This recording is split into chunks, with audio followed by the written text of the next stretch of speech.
Hi guys, welcome back to Math with OG. In this video, we'll be taking a look at binary operation. We're looking at just the introduction to binary operation. So before we go into that, for those of you who have not subscribed yet, kindly hit the subscribe button and don't hesitate to use the like button so that this video can reach more people on YouTube. Now, what is binary operation? It comes from two words, as you can see on the board, binary and operation. Binary simply meaning two, and operation simply meaning algebraic operation, not just algebraic operation, just mathematical operation. So binary operation is something that you'll be doing right from your primary school, though you don't know that they are binary operation. Not all operations are binary operation, but most of the operations you have in mathematics are binary operation. So in order to explain it better, any operation you know that involves two elements can be referred to as a binary operation. Now you'll be wondering what type of operations are that?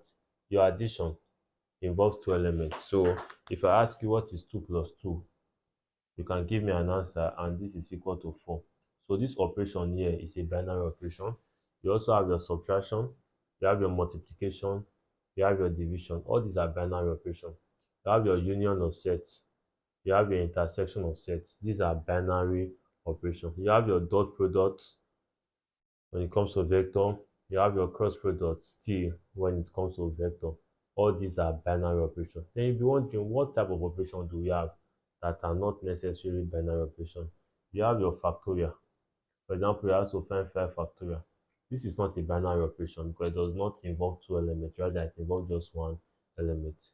So since we already have some operations, what is the essence of studying binary operation?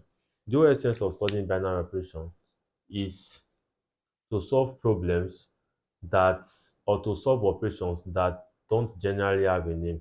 For example, you are told that whenever you combine A and B, combine it in such a way that A will multiply B and also add up to A. That means whenever you combine A and B, so I want to call it a new operation, asterisk, combine it in such a way that A will multiply B and this will also add up to B. Now, this operation does not have a name, but with the invention of binary operation, we can solve problems like this. We define an operation and work with that operation. So it has many applications when solving problems or when forming equations. So because you know that whenever you have these two guys, you have to multiply this and add B, this now becomes an operation on its own that you will now formulate with any symbol of your choice. You can use this symbol, you can use this symbol, provided that at that particular point in time, this operation means AB plus B. So that's the whole essence of binary operation. Now let's explain, or let me read what we have on the board. The binary operation on a set K is a rule called the law of composition, such as addition and multiplication. I've explained to you that addition and multiplication are actually binary operations by which you combine two elements to produce a third element, by which you combine two elements to produce a third element. So A operation B must follow this particular rule. So for example, look at it here. A operation B is equal to C.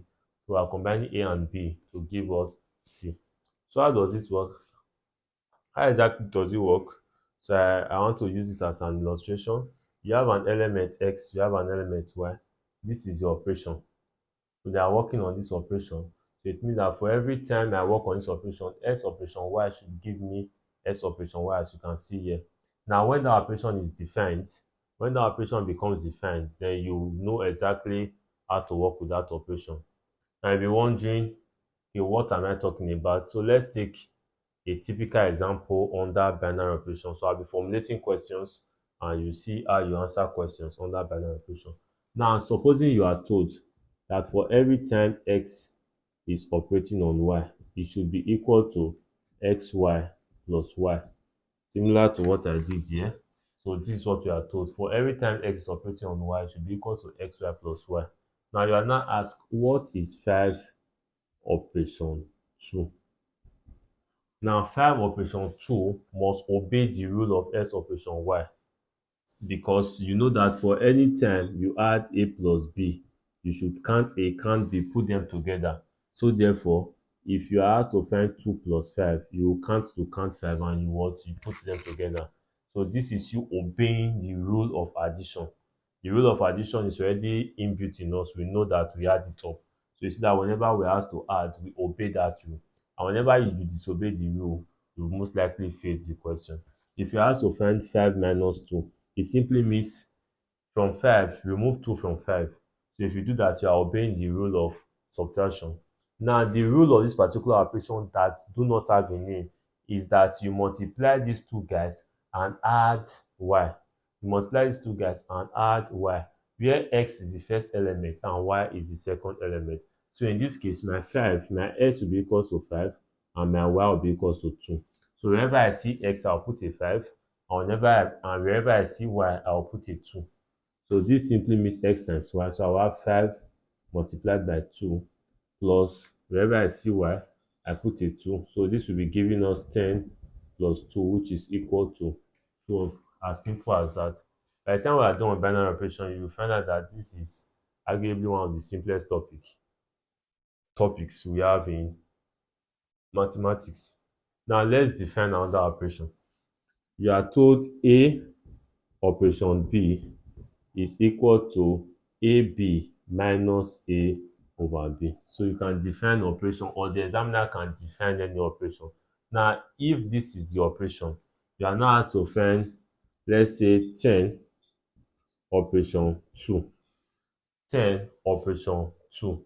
Now, you must follow the rule that your A is equal to 10 and your B is equal to 2. If you solve using B is equal to 10 and A is equal to 2, you are going to get a wrong answer. Because when you are told to solve 5 minus 2, you cannot make a mistake and then solve 2 minus 5. You are solving something else entirely. But if you are asked to solve 5 plus 2, even though you make a mistake and solve 2 plus 5, you'll be getting the same answer, because this particular operation is commutative. So we'll come to commutativity, which we've seen before, but we'll still come to it under binary operation. So always obey the rule. What is coming first is A, and what is coming next is B. So therefore, my AB here is simply 10 multiplied by 2 minus, in place of A, I'll put a 10, in place of B, I'll put a 2. 10 multiplied 2 is equal to 20, minus 10 over 2 is equal to 5. So 20 minus 5 is equal to 15. So that's the answer to the question.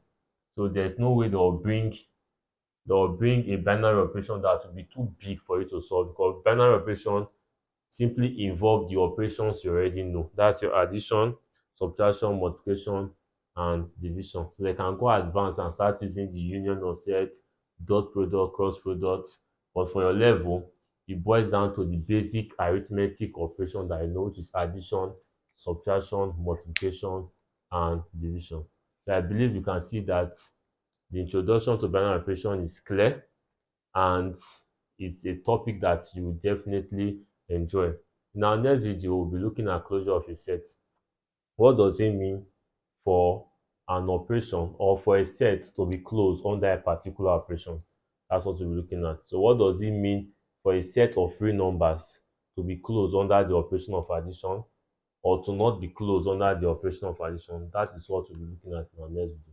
So if you enjoyed this video, do us the favor of using the like button, use the subscribe button if you are yet to subscribe. Also share to friends, and you can leave your comment if there's any observation or any correction that needs to be made, or you have a question you wish to ask. Leave that in the comment section. Thanks for watching once more. See you guys in my next video.